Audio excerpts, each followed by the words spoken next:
మొన్నటి కాంట్రవర్సీకి టీమిండియా నిన్న సమాధానం ఇచ్చింది. ఫోర్త్ టెస్ట్ మ్యాచ్లో శివన్ దూబేకి కాంకషన్ సబ్స్టిట్యూట్గా హర్షిత్ రాణాని తీసుకొచ్చి ఇంగ్లాండ్ టీం మొత్తాన్ని పడుకోబెట్టింది ఇండియా టీం. అసలు కాంకషన్ సబ్స్టిట్యూట్ అంటే ఏంటి అని అడిగితే, ఒక మ్యాచ్లో ఒక ప్లేయర్ గేమ్ ఆడుతూ ఇంజురీ అయితే ఆ ప్లేయర్కి బదులుగా ఎగ్జాక్ట్ సేమ్ స్కిల్ సెట్ ఉన్న ప్లేయర్ని ఆడించడానికి కాంకషన్ సబ్స్టిట్యూట్ అంటారు. ఒక బ్యాట్స్మెన్ ఇంజురీ అయితే ఇంకో బ్యాట్స్మెన్ తీసుకుంటారు. ఒక బౌలర్ ఇంజురీ అయితే ఇంకో బౌలర్ని తీసుకోవాలి.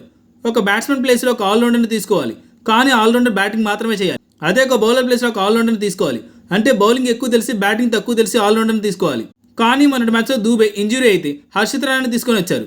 దూబే బ్యాటింగ్ ఆల్రౌండర్, అంటే బ్యాటింగ్ ఎక్కువ చేస్తాడు, బౌలింగ్ తక్కువ. తనకి రీప్లేస్మెంట్గా హర్షిత్ రాణాని ఆల్రౌండర్ అని చెప్పి సబ్స్టిట్యూట్గా పంపారు. Harshit Rana full time bowler, part time batsmen. Dube దానికి రివర్స్. సో ఇది చాలా పెద్ద కాంట్రవర్సీ అయింది. అయితే అది లైక్ టు లైక్ రీప్లేస్మెంట్ అవుతుందని ప్రూవ్ చేయడం కోసం నిన్న దూబేతో బౌలింగ్ వేయించారు. మనోడు 2 వికెట్స్ కూడా తీసుకున్నాడు. దట్ మీన్స్ అది లైక్ టు లైక్ రీప్లేస్మెంట్ అని ప్రూవ్ అయింది. నేను ఎప్పటికీ ఫోర్త్ మ్యాచ్ ఇంగ్లాండ్కి అన్యాయం జరిగిందని చెప్తామా? మరి మీరేమంటారు దీని గురించి?